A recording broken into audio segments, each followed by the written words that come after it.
जळगावमध्ये देखील आता मतदान प्रक्रियेला सुरुवात झालेली आहे आणि या संदर्भातला आढावा घेतला आमचे प्रतिनिधी वाल्मिक जोशी यांनी। जळगावच्या पारोळा तालुक्यातील एका मतदान केंद्रावर आहे। सकाळी सुरुवातीला मतदार राजाने आपला हक्क बजावण्यासाठी मतदान प्रक्रिया पार करण्यासाठी सुरुवात केलेली आहे।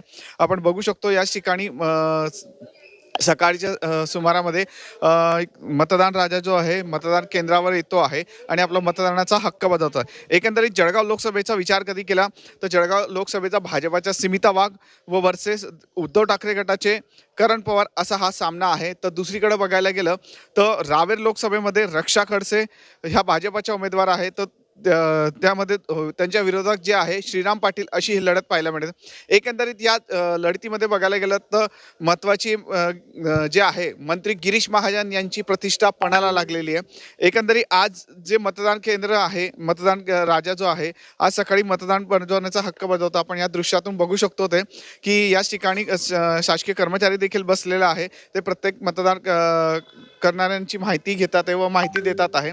संपूर्ण आतमधली यदि आपण दृश्य बघतो आहे तर प्रत्येक मतदार केंद्र हा सकाळी येऊन आपल्या मतांचा हक्क बजावताना पाहायला मिळतो आहे।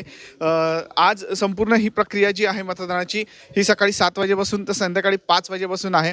एकंदरीत प्रशासनाच्या वतीनं संपूर्ण ही जय्यत तयारी करण्यात आलेली आहे आणि ह्या संपूर्ण तयारीमध्ये सुमारे मोठा पोलीस बंदोबस्त व मोठी शासकीय कर्मचारी अधिकारी या ठिकाणी रुजू पाहायला मिळतात आहे।